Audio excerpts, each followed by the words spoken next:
오늘은 시편 86편의 말씀을 봉독해 올렸는데요. 내 영혼이 주를 우러러 보오니 4절 말씀을 보면 주여 내 영혼이 주를 우러러 보오니, 역시 계속되는 다윗의 기도 가운데 하나님을 우러러 보면서 하나님 앞에 이런 몇 가지 요청으로 나아가고 있는 다윗의 모습을 보게 되는데요. 1절 말씀을 보면 나는 가난하고 궁핍하오니라고 기록을 하고 있습니다. 가난하고 궁핍하다 하는 말은 물론 일반적인 물질의 가난을 의미하는 그런 뜻도 담겨져 있지만, 영적으로 보면 심령이 쇠약해진 그런 상태를 의미하는 말이다. 그래서 성서학자들은 이 장면을 다윗이 이 생명의 위협을 느끼면서 숨어 다니는 가운데 하나님 앞에 그렇게 간절한 절절한 기도를 드린 것이 아닐까. 자신의 어떤 지혜로, 자신의 어떤 힘과 능력으로 도저히 이겨낼 수 없는 그런 어려움 가운데서 하나님이 도와주시지 않으면 안 된다, 그런 절박한 심정으로 하나님 앞에 기도를 드리며 다윗이 나간 겁니다. 여러분, 그런 어려움, 그런 고난 역경은 다윗의 잘못이나 죄로 인해서 비롯된 것이 아니라는 거예요. 2절 이하의 말씀 보면 그 사실을 우리가 명확하게 알 수 있는데, 2절 말씀 보면 나는 경건하오니 내 영혼을 보전하소서. 다윗이 늘 경건한 삶에 힘썼다는 거예요. 하나님 보시기에 거룩하고 경건한 삶을 살아감으로 내 영혼을 지켜주시고 보호해 주십시오. 4절 말씀은 주여 내 영혼이 주를 우러러 보오니 주여 내 영혼을 기쁘게 하소서. 항상 하나님을 우러러 본 다윗. 그러니까 여기서 기록되고 있는 다윗의 고난과 역경은 자신의 죄와 허물 때문에 온 것이 아니라는 거예요. 늘 경건하고 하나님을 우러러 보는 삶을 살았음에도 불구하고 다윗에게 그런 고난과 역경이 찾아왔고, 그런 역경과 고난 가운데서 다윗은 하나님을 향해서 적극적으로 기쁘게 하소서, 내 영혼을 기쁘게 해 주십시오. 여기 기쁘게 해달라 하는 말은 히브리어로 삼마흐라는 말인데요, 문자적인 뜻을 풀면 구원에 대한 기쁨과 즐거움을 뜻하는 말입니다. 다윗이 그런 고난 가운데서도 하나님이 주시는 그 영혼의 기쁨, 영혼의 즐거움을 간구한 거예요. 여러분, 오늘 우리들도 우리 삶에 여러 가지 어렵고 힘든 일들이 있습니다. 우리 인생길에 여러 가지 고난 역경들이 있어요. 그런 가운데서 우리가 오직 하나님을 우러러 보면서 하나님 앞에 하나님이 주시는 참된 기쁨을 구하며 살아가는 그런 믿음의 사람들이 다 되어야 할 줄로 믿으시기를 바랍니다. 여러분, 만일 어떤 사람이 와서 당신 앞으로 2주밖에 못 삽니다, 시한부 선고를 한다면 남아있는 2주간 어떻게 살아가겠습니까? 2주간밖에 살 수 없습니다. 실제로 대장암 말기로 2주간 시한부 인생을 선고받았던 전도사님이 계십니다. 몇 해 전에 하나님 나라 부름을 받은 유석경이라는 전도사님이에요. 서울대 불문학과를 졸업한 유석경은 유명 학원 강사로 약 10여 년 동안 아이들을 지도합니다. 그러다가 2010년 전도 세미나에 참석을 했는데, 이 전도 세미나에서 영적 도전과 은혜를 받게 되는 거예요.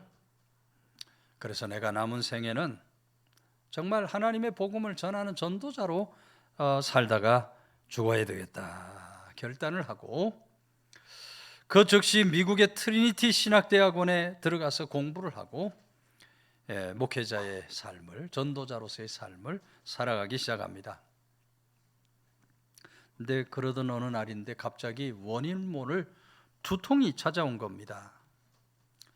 말할 수 없이 감당하기 힘든 두통이 찾아와서 병원에 찾아가서 검진을 받아보니 두통이 문제가 아니에요.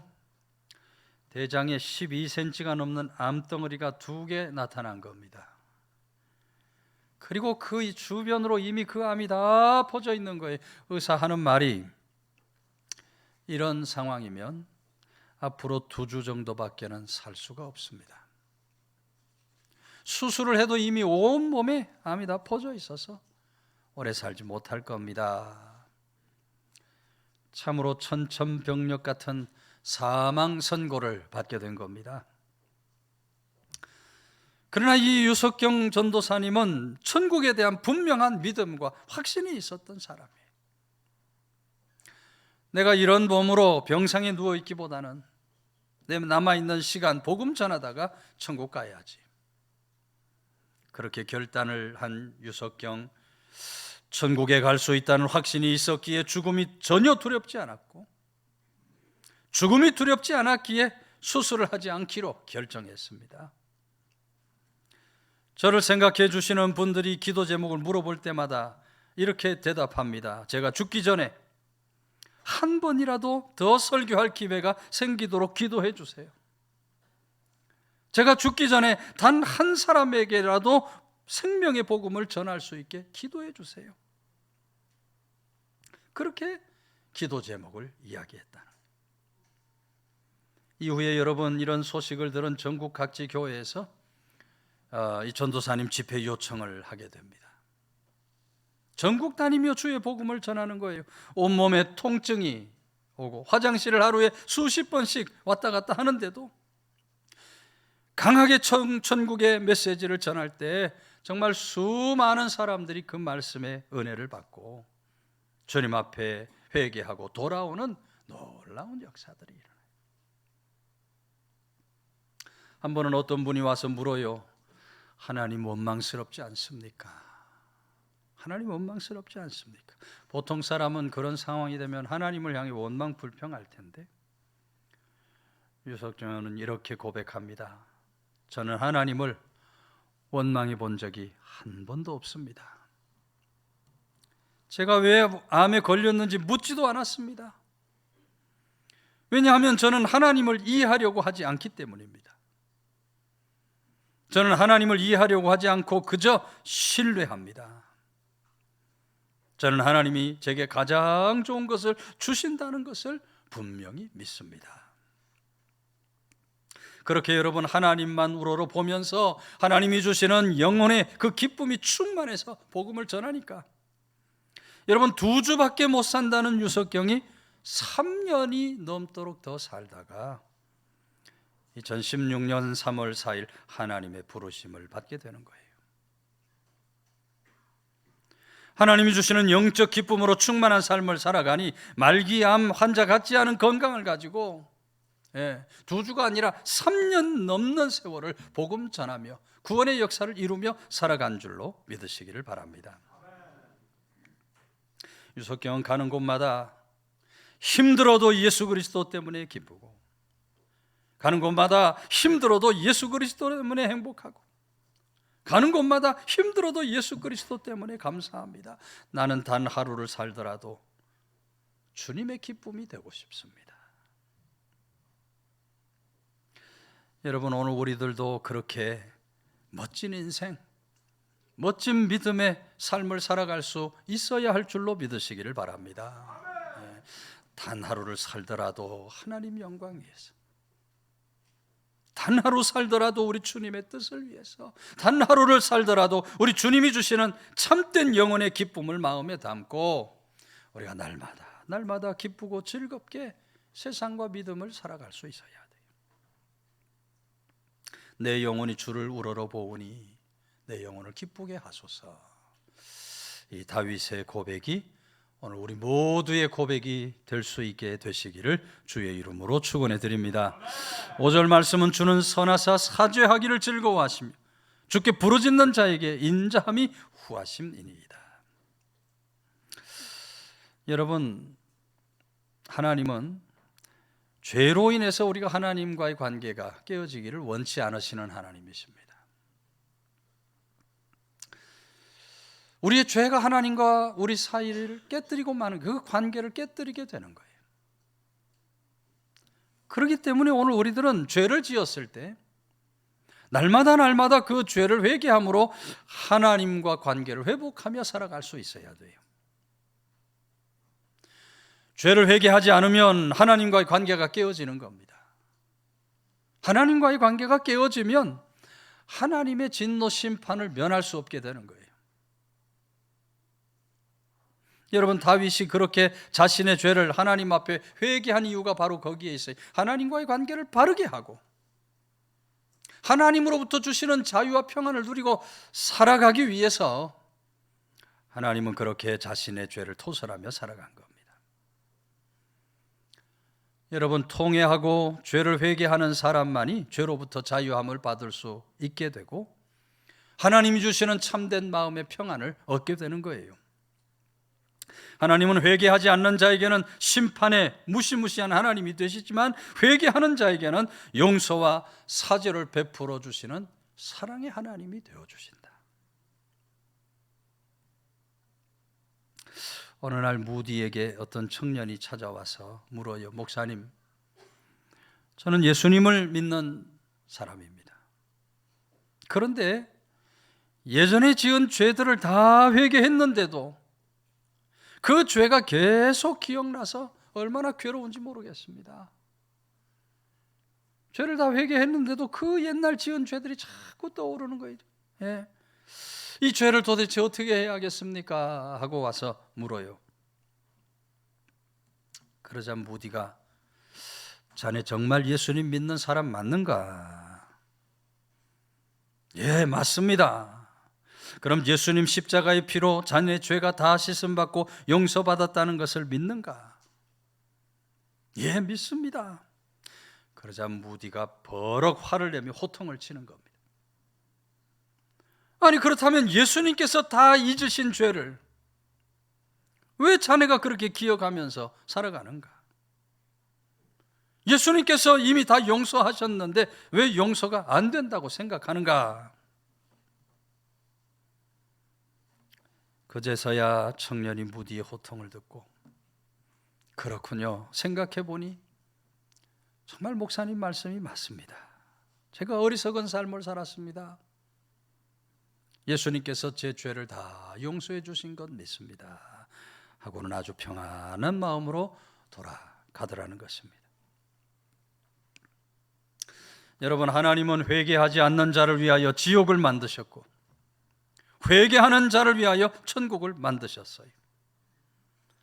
그런데 회개에 따른 용서를 믿지 못하는 사람들이 얼마나 많은지 몰라요. 회개하여 주님의 용서를 받았으면 그것으로 모든 죄가 다 사함을 받는 것입니다. 아직도 그 죄에 매여서 죄에 종살이하는 어리석고 악한 사람들이 얼마나 많은지 몰라요. 왜 그렇게 어리석은 삶을 삽니까? 하나님을 사람과 같이 생각하기 때문에 그래요. 여러분, 우리는 하나님을 하나님으로 믿어야 할 줄로 믿으시기를 바랍니다. 하나님은 하나님이셔요. 우리 죄를 십자가 보혈의 피로 깨끗이 씻어주신 우리 하나님은 우리 죄를 다시는 기억지 않으시는 하나님. 마틴 루터 어느 날 이상한 꿈을 꿉니다.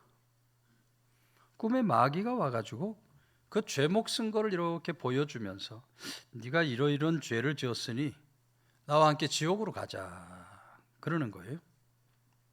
루터가 그 죄를 이렇게 보면서 그것밖에 없냐 물으니까 마귀가 또 어느 곳을 다녀오더니 몇 가지 죄를 더 추가해서 거기 기록을 합니다. 루터가 다시 여기 더 죄가 없느냐 묻고서는 마귀가 기록한 그 죄목 위에다가 예수님의 보혈이 나의 모든 죄를 씻어 주셨노라 하고 글씨를 써놓아요. 그 글씨를 보자마자 마귀가 깜짝 놀라며 걸음아 나 살려라 주랭랑을 치더라.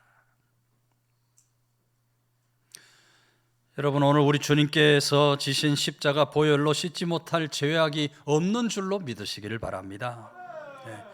근데 그 죄를 씻으려면 반드시 회개함으로 나가야 된다는 거예요. 반드시 회개함으로 나가야 돼요. 지나간 한 주간도 세상을 살아가면서 하나님 앞에 지은 죄가 무엇일까? 우리가 하나님 앞에 설 때마다 우리 죄를 토설하고 회개함으로 나아갈 수 있어야 돼요. 그래서 우리 옆 사람과 인사합시다. 회개하며 삽시다. 회개하며 삽시다. 날마다 우리가 주를 우러러 보면서 그 주님 앞에 사죄의 은총을 구하며 회개함으로 나아가 넉넉히 하나님이 주시는 자유 평안을 누리며 사는 성도들 다 되시기를 주의 이름으로 축원해 드립니다. 마지막 7절은 나의 환난 날에 내가 주께 부르짖으리니 주께서 내게 응답하시리이다. 여러분, 다윗은 언제나 어렵고 힘든 고난 역경 속에서 하나님께 부르짖음으로 나아갑니다. 모든 걸 다 하나님께 맡긴 거예요. 모든 것을 하나님께 맡기고 부르짖음 간구로 나아갈 때 언제나 하나님께서 그 다윗의 부르짖음에 응답을 주셔요. 그래서 다윗의 삶은 백전백승의 삶입니다. 하나님 마음에 합한 삶뿐만 아니라 다윗은 언제나 이기고 승리하는 삶을 살아갈 수 있었던 거예요.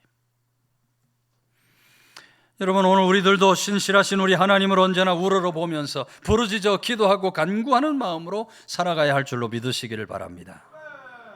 하나님은 그런 사람을 돌아보시고 그런 사람에게 응답의 역사를 베풀어 주시는 그런 좋으신 하나님이 되신다. 열왕기하 19장 14절 이하의 말씀 보면 히스기야 왕이 아수르의 그 사자의 손에서 편지를 받아보고 그 편지를 들고 여호와의 전에 올라갑니다. 여호와의 전에 올라가서 그 편지를 하나님 앞에 펼쳐놓고 간절하게 기도를 드려요. 히스기야가 아수르 랍사게에 보낸 편지를 하나님 앞에 펼쳐놓은 겁니다. 무려 18만 5천 명의 대군을 이끌고 쳐들어온 이 아수르가 왕에게 협박을 하는 거예요. 이제라도 항복하고 나오면 너희가 살게 되겠지만 항복하지 않으면 이 나라, 이 민족은 진멸당할 것이다. 얼마나 여러분 가슴 아픈 이야기입니까? 정말 이 18만 5천 명의 군대를 도저히 인간적인 힘으로는 감당할 수 없는 그런 상황이에요. 그 절치절명의 순간에 히스기야가 하나님 앞에 편지를 펼쳐놓고 기도를 드리는 거예요. 이 협박을 어떻게 하면 좋습니까, 하나님? 그렇게 여러분 하나님 앞에 간절한 기도를 드릴 때 하나님께서 히스기야 왕의 기도를 들으시고 그 밤에 천사를 보내셔서 아수르 18만 5천 명을 일시에 진멸시켜 버립니다. 열왕기하 19장 35절 이 밤에 여호와의 사자가 나와서 아수르 진영에서 군사 18만 5천 명을 친지라 아침에 일찍이 일어나 보니 다 송장이 되었더라. 하나님을 우러러보면서 하나님 앞에 간절히 기도하며 나아갔던 히스기야와 이스라엘에게 하나님이 그런 신기한 승리의 응답을 주신 줄로 믿으시기를 바랍니다. 오늘도 여러분, 하나님은 부르짖어 기도 간구하는 자에게 응답의 문을 열어주시는 좋으신 하나님이 되신다. 어느 교회 작은 식당 운영하는 권사님이 계셨어요. 이 권사님이 주일에 교회 오자마자 목사님 만나서 기쁨에 찬 목사님 지난 주일에 주신 말씀대로 제가 하나님께 간절히 기도를 드렸더니 하나님께서 응답해 주셨습니다. 목사님이 그래 어떤 응답을 받았습니까? 지난주에 목사님이 히스기야 왕 말씀을 전해 드렸거든요. 이 권사님 하시는 말씀이 지난주일 목사님께서 그 히스기야 왕에 대한 말씀을 주셨는데 다음날 월요일에 은행돈을 입금해야 할 마지막 시한이 닥쳤다는 거예요. 그동안 이 카드 저 카드를 돌려가면서 소위 말하는 돌려막기 해왔는데 이제는 더 돌려막을 수도 없는 한계점에 이른 거예요. 월요일에 입금해야 될 액수가 100만 원쯤 되는데 이 권사님이 주일에 주신 말씀을 떠올리면서 나도 히스기야처럼 한번 기도해 봐야 되겠다 마음이 드는 거예요. 그래서 월요일 새벽에 그 고지서를 들고 성전에 올라갔어요. 성경책 위에다 그 고지서를 올려놓고 하나님 앞에 간절한 기도를 드리는 겁니다. 하나님, 이거 오늘 해결해 주셔야 됩니다. 오늘 해결해 주셔야 됩니다. 간절히 기도를 드리고 이제 응답을 기대하고 있는데 점심쯤 되어서 남편으로부터 전화가 걸려와요. 지금 급하게 산소를 내려가고 있다는 거예요. 아니 갑자기 왜 산소를 내려가느냐 물으니 산소 옆당 어떤 사람들이 트럭 몰고 와서 큰 나무들을 베다가 그만 이 권사님 산소에 큰 나무 한 그루까지 다 베어버린 겁니다. 남편이 찾아가서 그분들한테 항의를 했더니 너무너무 죄송합니다 하고 사죄를 구하면서 나무값을 배상해 주겠습니다 하면서 그 나무 한 그루 값으로 얼마를 줘요? 100만 원을 딱 주는 거예요. 나무 한 그루. 오후에 남편이 식당 들어와 그 얘기를 하는데 이 권사님이 이야기를 듣는 순간 할렐루야 할렐루야, 여보 그 값은, 그 나무 값은 기도 응답의 값입니다. 그래서 이 권사님이 목사님에게 하나님 말씀 듣고 순종하는 마음으로 고지서 펴놓고 기도를 드렸더니 하나님께서 생각지 않은 방법으로 응답해 주셨습니다. 고백 간증하게 된 줄로 믿으시기를 바랍니다. 여러분, 하나님은 오늘도 부르짖는 자에게 귀를 기울여 주시는 하나님, 부르짖는 자에게 눈동자를 돌려주시는 하나님, 부르짖는 자에게 신기한 응답을 베풀어 주시는 그런 좋으신 하나님이시다. 우리 모두 히스기야 왕과 같이 또 본문이 말하는 다윗과 같이 언제나 하나님을 우러러보며 부르짖어 기도 간구함으로 나아가는 사람, 주시는 응답의 역사 속에 이기고 승리하며 살게 되시기를 주의 이름으로 축원해 드립니다.